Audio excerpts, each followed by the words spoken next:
Through the Lens, a review of the weekend sport in pictures. Revisit the sporting weekend through the lens of the photographer as we pick out images from the best of the action. The weather on Saturday was miserable and there was something quite unsettling about ITV pictures from Cheltenham, where the grandstands were empty as patrons huddled together inside the Arkle bar. Yet sport and #27's capacity to overcome such details remains, and there can have been no more appropriate winner of the feature race than Frodon, who let neither the gloom or a massive weight prevent him from winning the race for a second time. On his back was a rider still ecstatic to be aboard such a marvelous beast. When Bryony Frost said before racing that to have the opportunity to ride Frodon and Old Guard remained the stuff of dreams, she meant it. In Frodon in particular, she and #27's found a perfect partner, and so it was again, the pair soaring to victory. As one young horse, Frodon is, remarkably, only 6, confirmed that his future remains bright. An older one bowed out as the new one ran his final race in the United International Hurdle.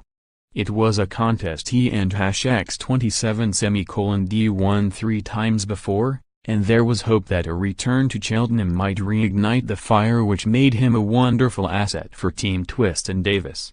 Yet by the final hurdle he was spent, allowed to sidestep it and walk back to the paddock as a champion who has brought the house down here many times before. And then there was brain power, neither young upstart nor fading light, a betwixt and between horse, who swapped fences for hurdles and did so with style to win the race in which the new one waved goodbye. Brain power will have to improve again, and again, to match Buverde and #27's in the champion hurdle, but that now must be the plan after he got the better of Silver Streak, with Western Rider third. The 2 best teams in the north of England, and in the Premier League, have been Manchester City and Liverpool, in that order, for a while now. Yet Sunday still required Liverpool to beat Manchester United were they to keep their noses in front of City, and that in #27's precisely what they did. Only a howler from home goalkeeper Alisson gave United hope as they were outclassed in a 3-1 victory for Liverpool, in which substitute Xherdan Shaqiri scored the goals which effectively earned his side a deserved 3 points. Manchester City end the weekend second after beating Everton 3-1 on Saturday thanks to a brace from Gabriel Jesus and one for Raheem Sterling, who earlier in the week had been named Player of the Month for just the second time in his Premier League career. Spurs sit third, albeit 6 points off first, thanks to a last-gasp Christian Eriksen goal which saw them beat Burnley 1-0, while Chelsea are fourth after holding on to beat Brighton on Sunday. Arsenal, meanwhile, saw their 22-game unbeaten run ended by Southampton.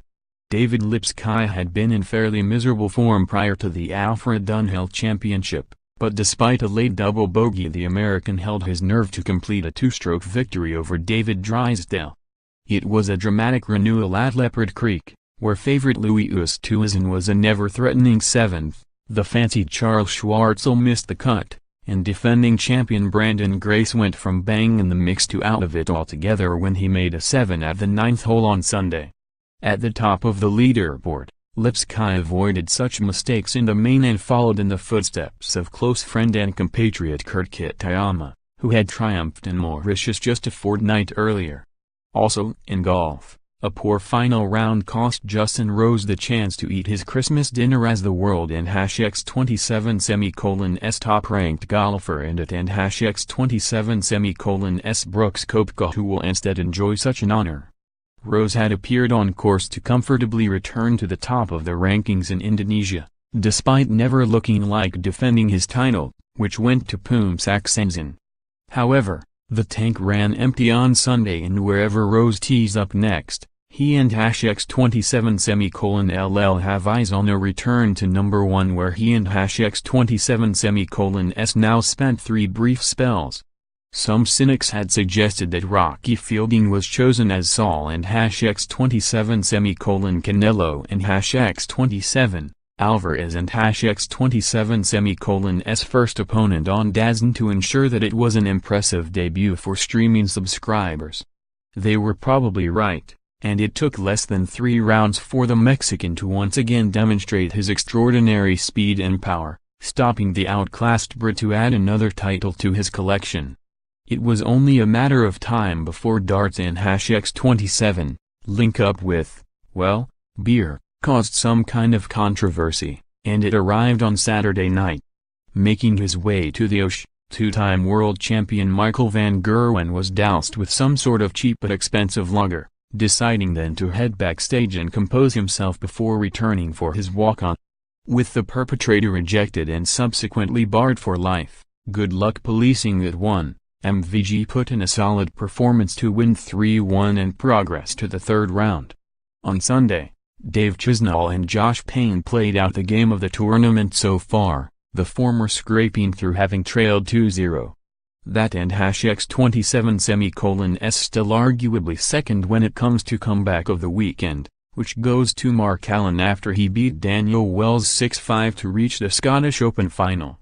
Trailing 5-2. Allen might have been forgiven for chucking in the towel having been all the way to the final in York a week earlier, but instead he rallied to win and set up a showdown with Shaun Murphy.